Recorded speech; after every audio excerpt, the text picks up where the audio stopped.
You've seen the photograph. June 3rd, 1937, a French château. The abdicated king and the American he gave up an empire for. The greatest love story of the century. No one from his family came. The date was his dead father's birthday. Months earlier, the bride had written to him that together they would only create disaster. While he signed away the throne, she was on a bad telephone line from Cannes, begging him to stop. The woman blamed for it all would end up owning nothing of her own story. It began at a hunting lodge in Leicestershire, 1931. Start with the wedding, because everything about it was a message. The Church of England would not marry them. So they got a country vicar from Darlington named Robert Anderson Jardine, who volunteered, defied his bishop, and destroyed his own career doing it. The venue belonged to Charles Badeau, an industrialist the couple barely knew, a man who would later be arrested by the Americans on suspicion of trading with the enemy and die in custody in Miami in 1944. The wedding was hosted, in other words, by a stranger with a checkbook, officiated by a clergyman in open rebellion, on a date chosen to sting. Because June 3rd was George V's birthday. The father who had told his private secretary he hoped nothing would come between his second son and the throne. The father who had been dead barely 18 months. Not one royal came. Not his mother, not his brothers, not a cousin. His brother, the new king, sent no representative.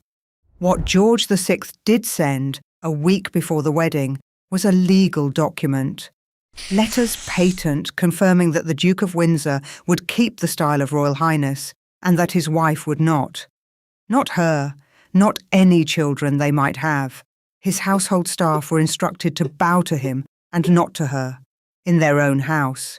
He fought that decision for 35 years. He raised it with prime ministers. He raised it with lawyers. He was still raising it in some form when he was dying. Look at the photograph again, and you can see the shape of the next 3 decades in it. A man who has just lost everything and hasn't yet processed the bill. A woman who is now legally attached to him and legally beneath him, in front of a photographer, smiling. She was 40. She had spent her entire adult life engineering her way out of exactly this kind of trap. Bessie Wallis Warfield was born in June 1996, in a Pennsylvania resort hotel, and her father was dead before her first birthday. Tuberculosis. He left a wife with no money and a baby, and the two of them fell straight into the care of the Baltimore Warfields, who had money and opinions in roughly equal measure. Her uncle, Solomon Davies Warfield, was a bank president and railroad man, a bachelor, and the reason Wallace had a roof and a school. That is the fact that explains more of her life than the abdication does. Everything she had, because a relative chose to pay for it that month. Her mother took in boarders. Her mother later ran a dining room for paying guests. Her tuition at Oldfields, the expensive girls' school outside Baltimore, was Uncle Saul's decision, renewed at his pleasure. Her debut, her dresses, her respectability, his. She learned early what a lot of women in that world learned early. Charm was a form of income. Be useful at a table. Be funny. Remember everyone's name. Never be the person nobody wants seated next to them. Then in 1927, Uncle Sol died. He left an estate worth several $1 million. He left the bulk of it to establish a home for indigent gentlewomen. Wallace got a share of a trust and a lesson. Affection and money were not the same thing, and the second one was the one that kept you alive. She was 31 and about to be divorced. Her first husband was a naval aviator named Earl Winfield Spencer Jr. She married him in Baltimore in November 1916, in uniform and flags fashion, and by most credible accounts it went bad fast. He drank. There are accounts of him locking her in a bathroom for hours. She left him, went back, left again, and spent a stretch in China in the mid-1920s while the marriage disintegrated. You have probably heard something about China, the so-called China dossier, a secret government file supposedly detailing Wallis's activities in Shanghai brothels, allegedly circulated in 1935, to poison the palace against her. It's the single most repeated piece of dirt attached to her name, and no one has ever produced it. No copy exists in any archive. The story surfaces second-hand, decades later, from people who claim to have heard of it rather than read it. Treat it the way historians treat it, as evidence of what her enemies were willing to say, not evidence of what she did. The truth about her China years is more useful anyway. She was a naval wife with no money, separated in her late 20s, learning how to live off invitations. That is a skill, and she got very good at it.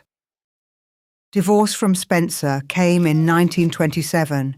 In July 1928, she married Ernest Aldrich Simpson, an American-born shipbroker in the family firm, Harvard-educated, formerly of the Coldstream Guards, quiet, bookish, financially steady. She wrote to her Aunt Bessie about him in terms that were not remotely romantic. He was kind. She was 32. That was the arithmetic. Keep Ernest in mind. Everyone else has spent 90 years forgetting him, which is exactly what was arranged. The Simpsons set up in a flat in Bryanston Court in London, and Wallis began the work that would define her. She built a social life, good food, sharp conversation, a hostess who could carry a room.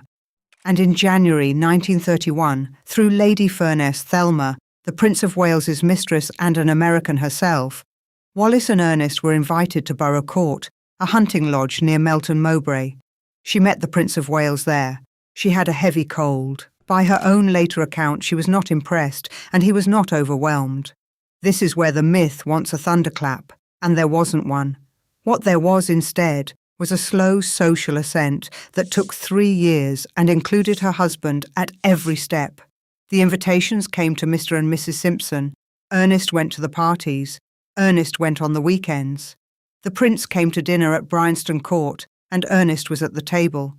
Whatever this was, it began as a couple's project, 2 ambitious Americans getting inside the most exclusive circle in England. Then, in early 1934, Thelma Furness sailed to New York and asked Wallis to look after the Prince while she was gone. She looked after him. By the time Thelma came back, the position was filled. What happened next is the part people underestimate. The Prince of Wales did not take a mistress in the way his father's generation understood the arrangement, discreet, contained, socially invisible. He attached himself to Wallis with an intensity that alarmed everyone around him. Courtiers noticed.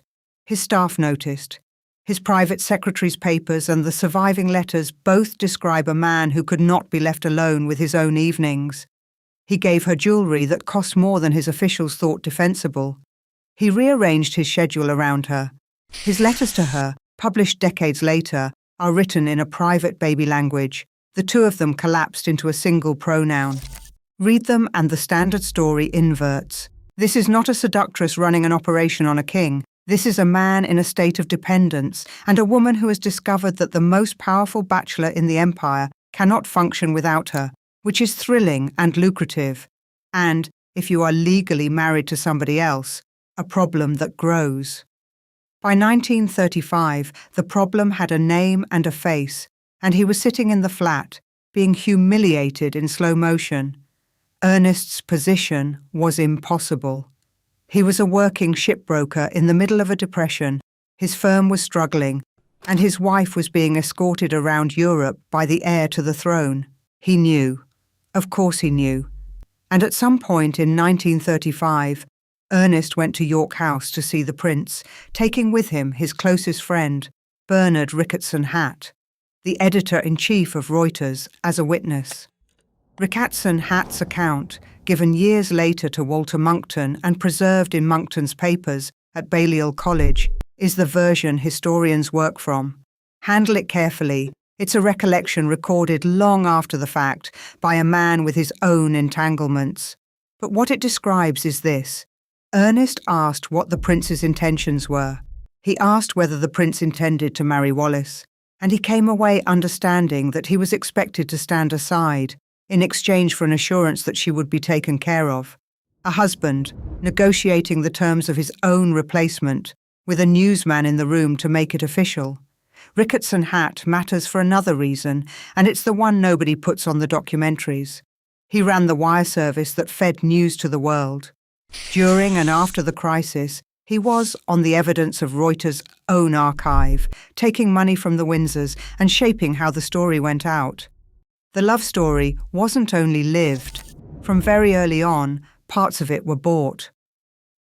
George V died in January 1936, and the man who had been the most popular prince in the world became King Edward VIII, Emperor of India, defender of the faith. He held the job for 326 days and never had a coronation. Almost immediately, the machinery around him began to record its concerns in writing. His private secretaries found state papers coming back late, ring-marked from glasses, occasionally not coming back at all. There were security worries about who else was in the room when boxes were open. His father had predicted, according to more than one court memoir, that the boy would ruin himself within a year of the accession. That prediction gets quoted so often now that it sounds invented. It wasn't. It was recorded by people who heard it before there was anything to be right about.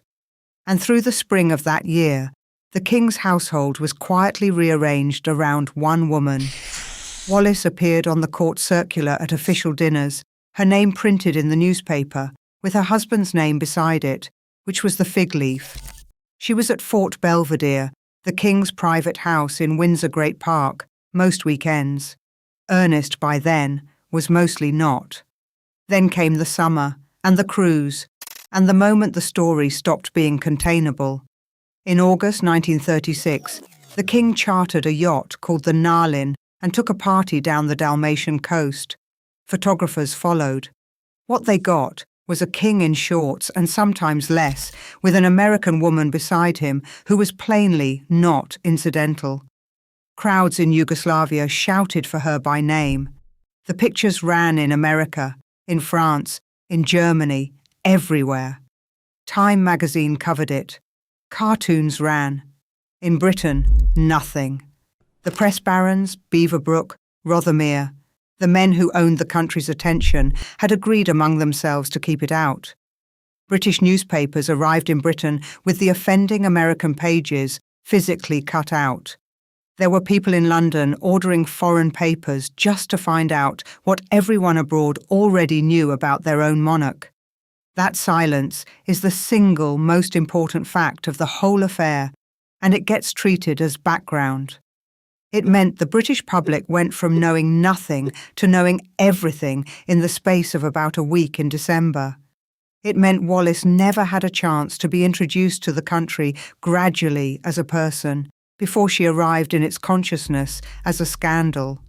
And it meant that when the story broke, the press that had been sitting on it for months had a great deal of pent-up energy to spend. While that silence held, she went to court. On October the 27th, 1936, at the Assizes in Ipswich, a market town in Suffolk chosen because the London lists were full and because Suffolk was quiet, Wallis Simpson was granted a decree nisi on grounds of her husband's adultery. The evidence was a hotel in Bray, a signed register, a chambermaid, and a woman who was not named in open court. It was collusion, and everyone in the room knew it. English divorce law at the time required a guilty party and forbade the two spouses from arranging the outcome between them. If they did, and it was discovered, the divorce could be thrown out. So Ernest, the injured party in every human sense, agreed to play the adulterer. He wrote to his mother in New York, who was upset that her son had been cast as the villain, and explained that this was simply how these things were done in England, especially where the royal family was concerned, since the king could not be named in court. Those letters survive. They are the clearest surviving proof that the whole proceeding was staged. Here is the part that makes it worse. The woman at the hotel in Bray was real. Her name was Mary Kirk Raffray, and she was Wallace's oldest friend, a Baltimore girl who had been at school with her, who had known her through the Spencer years, who had stayed at Bryanston Court as a house guest. In 1937, Mary Kirk Raffray married Ernest Simpson, so the tidy version Wallis discards a dull husband and ascends is not what happened. What happened is that 2 friendships and 2 marriages were traded across each other in the same 18 months, and Wallis, according to her surviving letters, took the loss of Mary far harder than anyone expected. She wrote to Ernest afterward with something close to grief. She was not a woman being liberated. She was a woman losing the 2 people who had known her longest and gaining a king who could not be alone in a room. The divorce was only a decree nisi. That distinction matters more than anything else in this story. Under the law, 6 months had to pass before the decree was made absolute. In that window, an official called the King's Proctor could investigate and, if he found collusion, cancel the whole thing. And a private citizen, a solicitor's clerk from Ilford named Francis Stevenson, of all people, actually did file notice questioning it, which meant that from late October 1936 through the following spring, Wallis Simpson was legally still married to Ernest Simpson and might remain so. Now hold both facts at once. In December 1936, Edward VIII gave up the throne of the British Empire in order to marry a woman he was not yet legally able to marry. That is not romance. That is a man detonating his own life on a maybe. The crisis broke into the open on December 3rd. A bishop had made a mild public remark about the king's religious duties. The provincial press took it as license, and within 48 hours the whole thing was on every front page in Britain. Wallis left the country that same week, driven south to Cannes to stay with American friends, Herman and Catherine Rogers, at their villa above the town. What she did from there has been buried under 70 years of assumption. She telephoned him constantly, on a bad line, and told him not to abdicate. On December 6th, she wrote to him directly asking him not to do it, warning that if he went, the world would say she could have prevented it, and didn't. She had already written to him earlier, in plainer language, that the 2 of them together would only create disaster, that she couldn't make him happy, and didn't believe he could make her happy either. On December 7th, she issued a public statement through the press saying she was willing, if it would solve the problem, to withdraw from the situation entirely.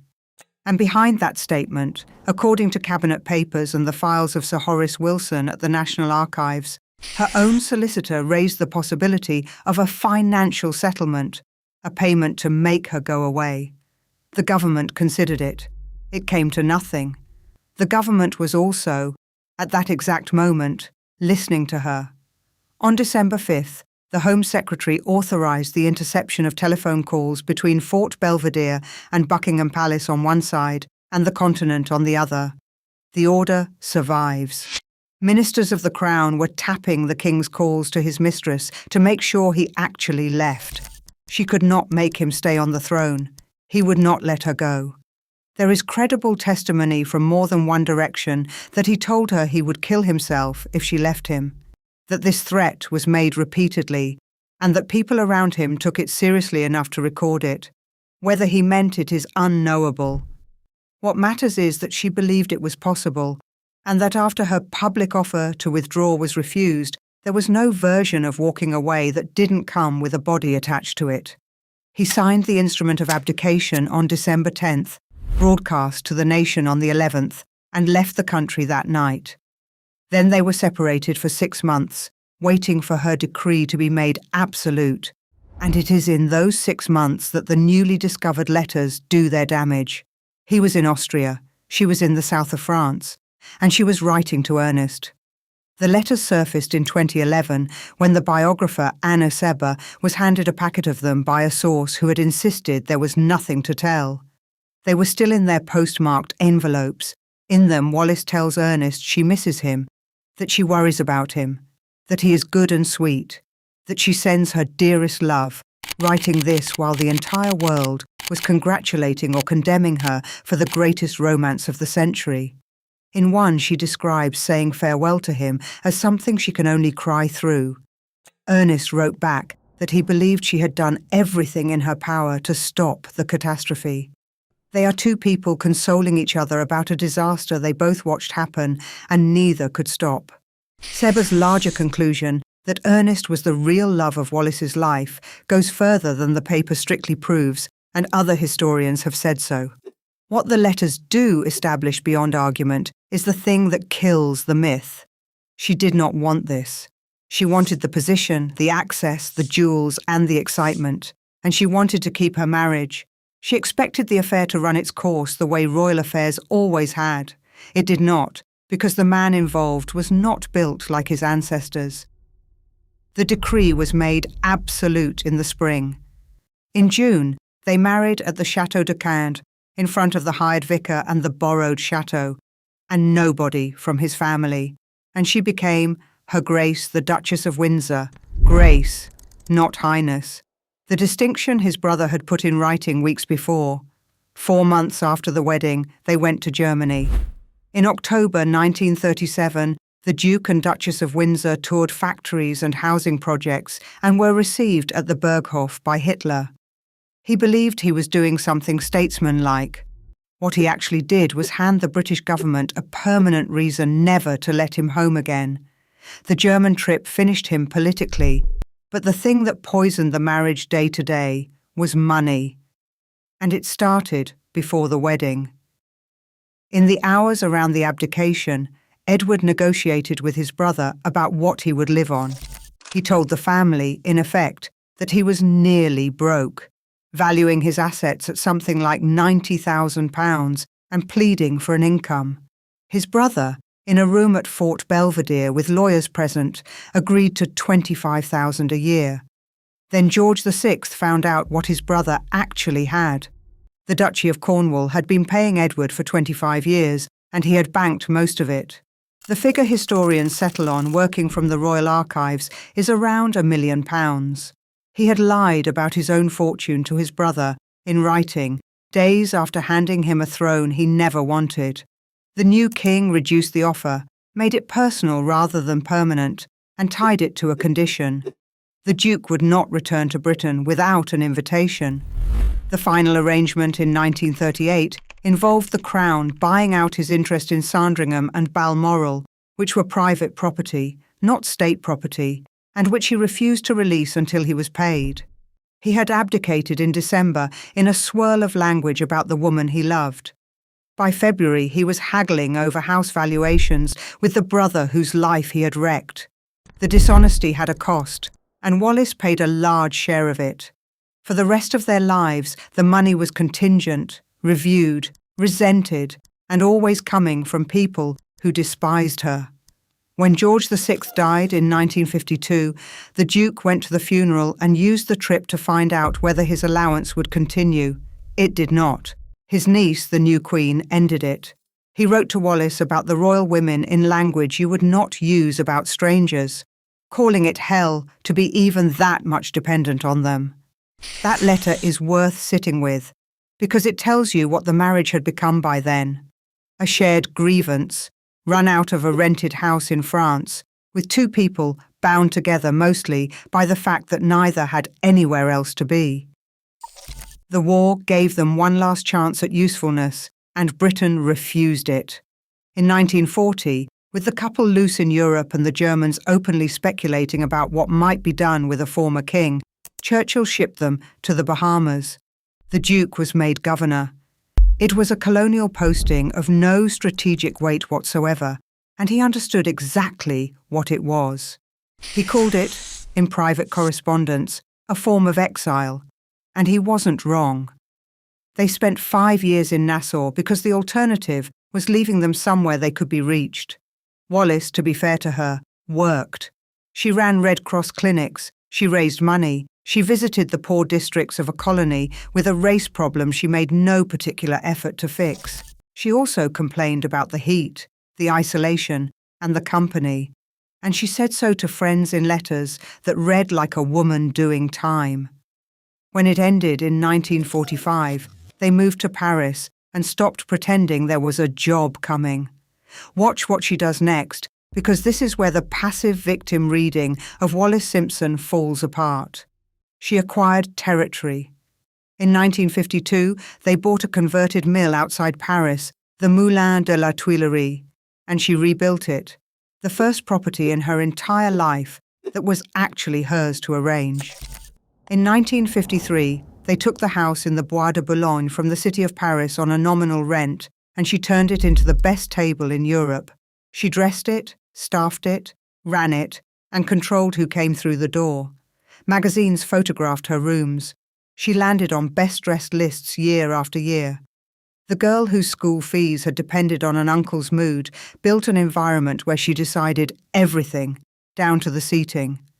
The Duke, meanwhile, had no function at all. He gardened.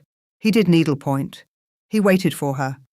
And then, in 1950, she did something that everybody in their world saw and almost nobody says plainly. Jimmy Donahue was a Woolworth heir, 35, openly and famously gay, rich beyond arithmetic, and very funny. For 4 years, he was inseparable from the Windsors.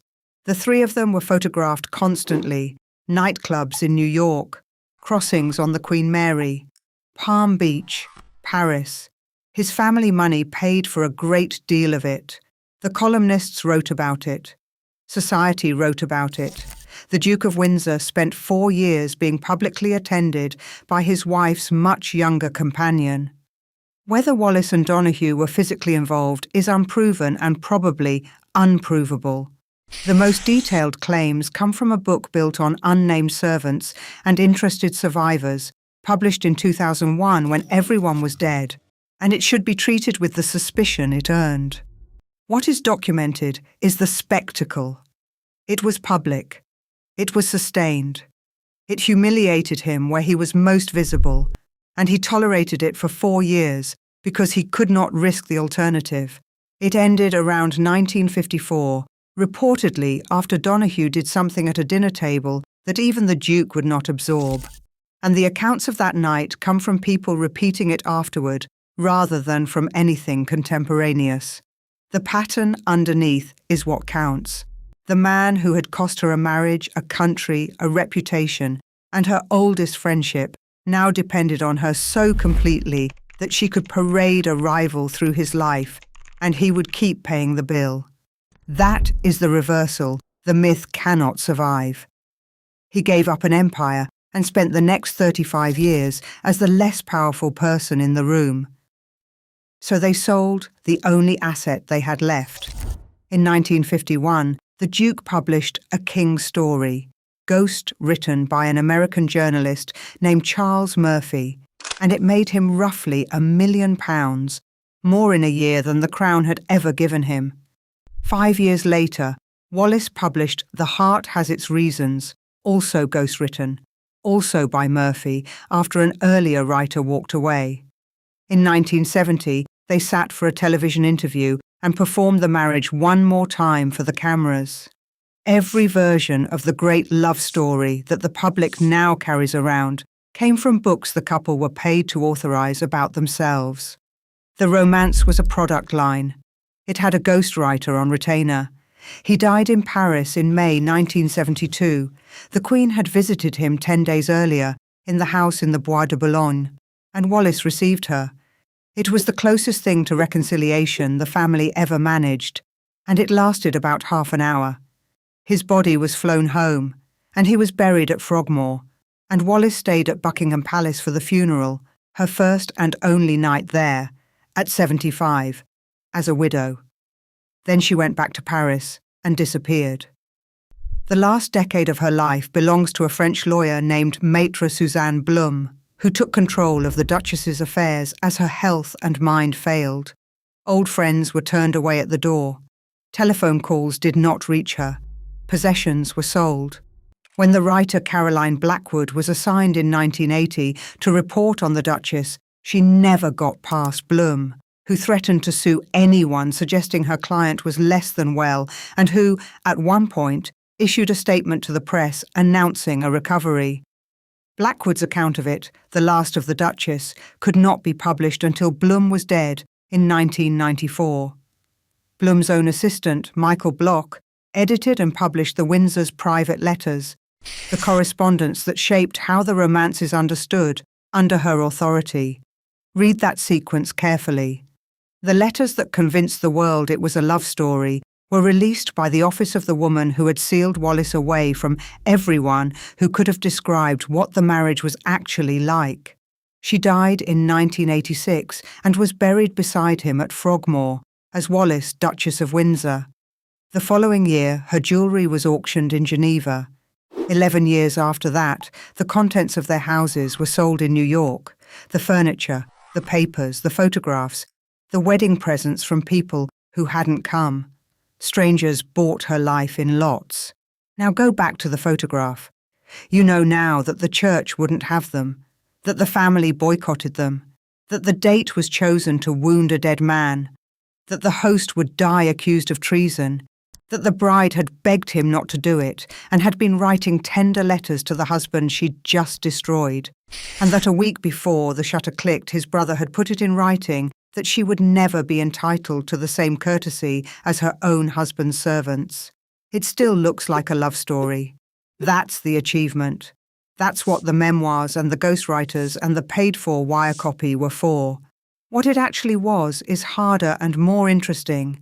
An alliance between two people who could not separate without confessing that the price had been paid for nothing. She had learned at 15 that security came from whoever was currently willing to pay, and she never once forgot it. He was the last payer, and she stayed. She spent her whole life making sure she'd never again be dependent on someone else's decision about her. She died in a shuttered house in Paris, unable to speak, her letters, her jewels, and her legend all in the hands of a lawyer she had hired.